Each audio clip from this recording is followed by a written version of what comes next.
Dia macam ni pasal dia mula asalnya bapa kepada khalifah ketika itu, Khalifah Ma'mun.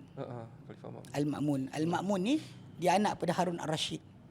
Khalifah Harun Ar-Rasyid terkenal sebagai sebagai khalifah yang sangat kita panggil beri keprihatinan pada Islam.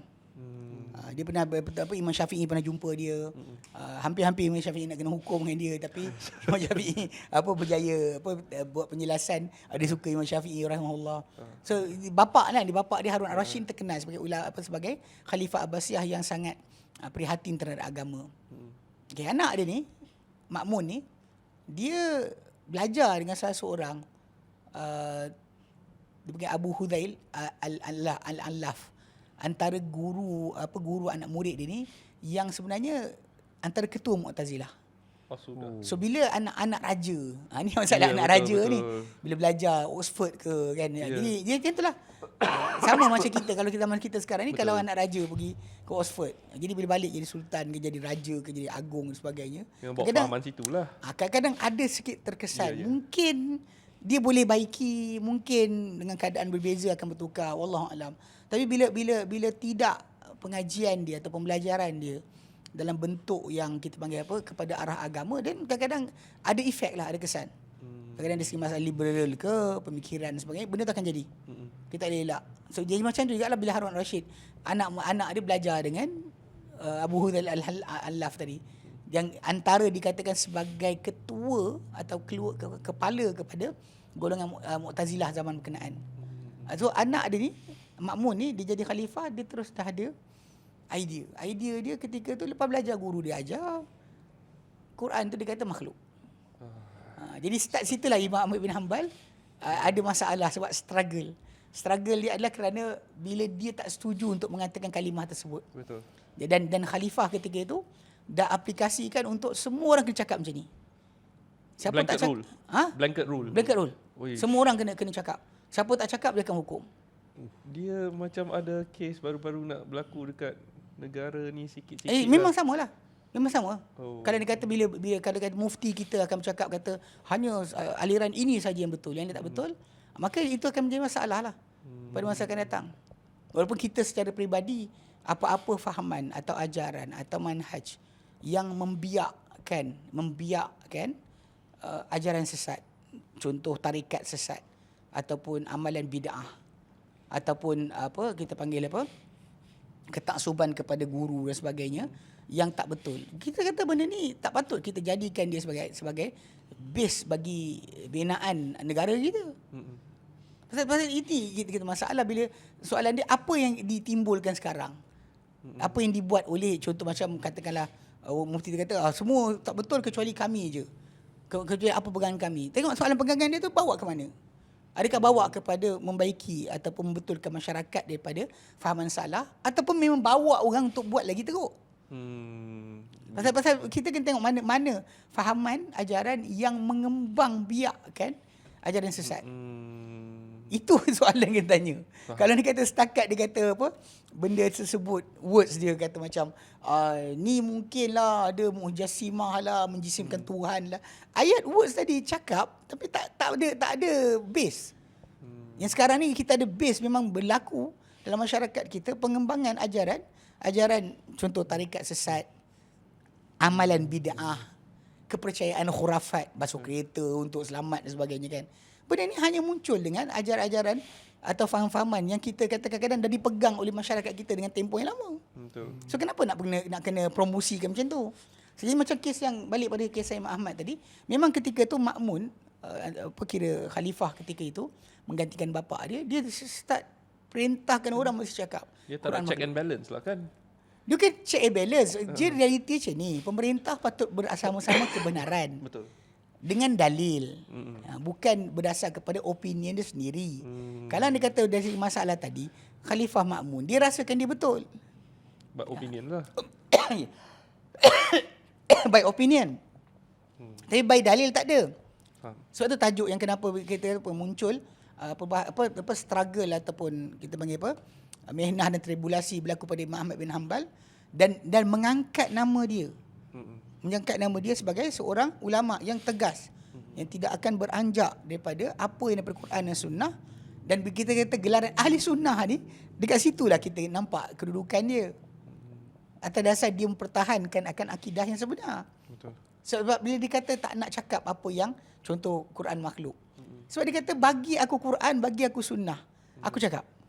Dia cakap macam tu kan. Ayat tu. Saya Pasal cerita dia pasal tak ada words di Quran atau sunnah yang mengajak kita untuk mengatakan sedemikian. Bukan dia tak nak cakap, tapi tak ada dalil. Tak ada dalil. Kalau ada dalil aku cakap, dia kata. Sebab bagi dia, bila benda tu cuba diimpose kepada kita untuk cakap sedemikian, dia bagi dalil lah. Pasal dia kata dalam Al-Quran Karim sendiri, Allah SWT sebut Quran itu walau dibaca oleh manusia, kalamullah. Betul. Contoh macam dalam ayat ke-6 kita baca dulu kan.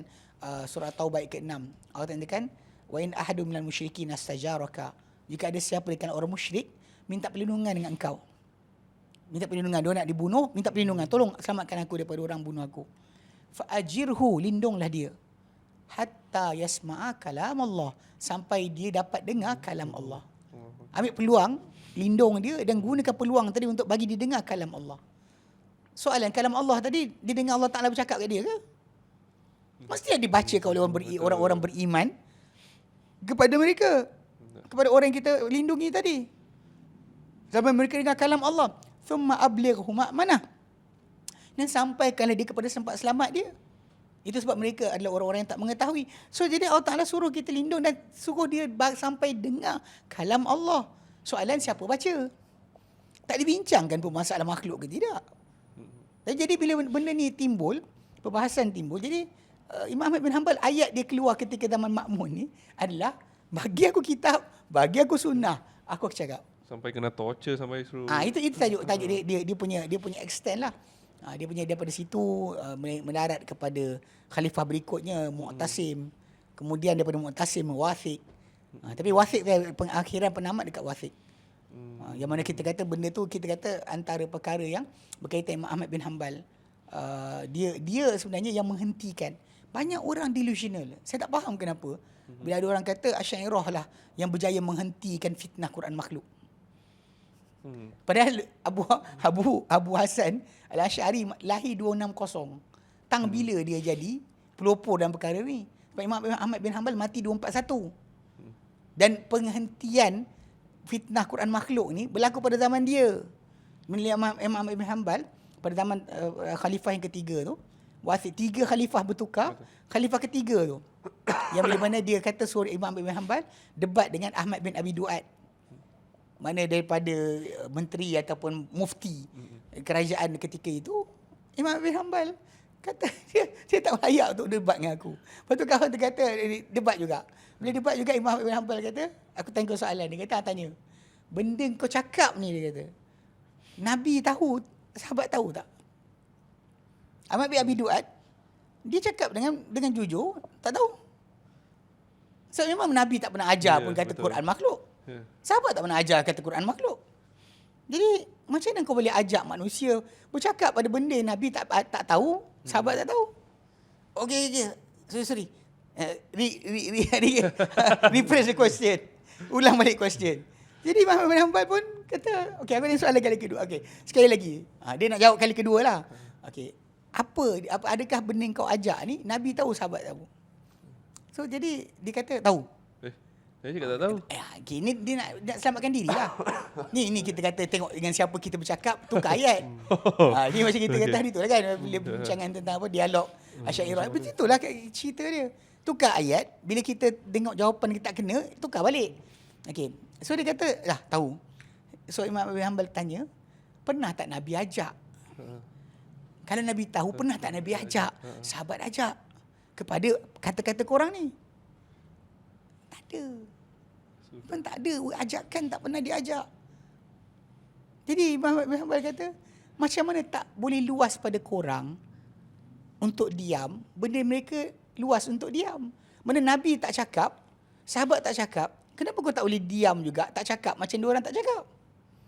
Ketika tu Khalifah Wathiq, dia terkejut. Yang ketiga kan, dia kata Ma'mun, Mu'tasim, Wathiq. Wathiq dia terkejut. Jadi dia kata betul, kenapa tak luas untuk engkau, itu untuk diam, apa luas untuk mereka diam? Kenapa tak luas untuk engkau diam apa pun yang mereka diam. Dia macam terfikir dan lepas tu dia let go Imam Ahmad. Itu sebenarnya penghentian kepada perbahasan berkenaan. Mana raja tu ketika tu khalifah tu dia ni, dan kemudian datang adik dia lepas tu lagi dikata panggil apa, impose tentang masalah, minta maaf ke Imam Hanbal, bagi duit sebagainya untuk minta, untuk tunjukkan rasa bersalah. Dia kata abang aku buat masalah ni, bapak aku buat masalah ni, jadi aku minta maaf pada kau. Imam Hanbal still dia tak terima jugalah. Tapi nak fahamkan, kita kata dari segi perkara ni yang berlaku ni, Imam bin Hanbal dia relax. Ayat dia simple je. Bagi Quran mereka ada, aku cakap. Dan kadang-kadang benda ni di kalangan geng-geng ahli kalam, dia tak terima. Dia kata kenapa tak bahas? Dia kata nak bahas apa? So benda daripada Allah Ta'ala tak ada, dari Nabi tak ada, kita nak bahas apa? So benda pelik. Jadi diorang kadang-kadang macam saya katalah, overclaim, kata kita lah berjaya menghentikan Quran makhluk. Saya akan ulang balik. Abu Hasan Asy'ari lahir tahun 260. Imam bin Hanbal pada ketika kematian beliau, fitnah tu telah pun tamat. Okay, fitnah yang berlaku, Mu'tazilah punya penguasaan tadi dah tamat daripada kerajaan ketika itu. Timeline tak kena. Timeline tak kena ni. Yeah. Tapi masalahnya kadang-kadang geng-geng ahli bid'ah ni, saya tak pelik sebab dia orang punya timeline semua tak betul. Yang kata Imam Bukhari dengan Abu Hasan Asy'ari, siapa dulu? Imam Abu Hasan Asy'ari dulu. Imam Bukhari lahir tahun bila, mati tahun bila, dia tak tahu. Dia tak tahu siapa lahir bila, siapa mati bila. Salah sekali dia boleh kata Imam Bukhari dengan Abu Hasan Asy'ari dulu. Saya macam pelik. Jadi realiti dia, benda ni memang kita kata satu keadaan yang Imam bin Hanbal dengan dia punya pegangan, dengan dia punya ketegasan, maka kekallah Quran itu kalamullah, bukan makhluk. Sampai sekarang kita pegang. Allahu Akbar. Mungkin ada orang tanya, katalah, dia kata macam Imam bin Hanbal ni dia dendam, kesumat kepada pemerintah. Imam Ahmad bin Hanbal didatangi oleh kawan-kawan dia. Yang ada yang kata pada dia, doakan jelas. Sebab semua orang tahu doa dia makbul. Doa Imam Ahmad bin Hanbal, orang tahu dia makbul. Tapi adakah Ustaz, seperti macam mana Ustaz cakap lah, ada tak orang seperti Imam Ahmad ni yang warak kan, boleh berlaku buat buat barang, okay, ikut nafsu, and just to us to just just simply riwayatkan hadis. Di sini sebab saya kata tadi, kalau Imam Syafi'i dah kata aku tinggalkan Baghdad dan tiada siapa lebih warak, lebih takwa, lebih faqih berbanding Ahmad bin Hanbal, siapa yang datang selepas daripada ni, lepas Imam Syafi'i dah berikan dia kredit, Imam Syafi'i letakkan pujian pada dia macam tu, siapa-siapa cakap semua sampah.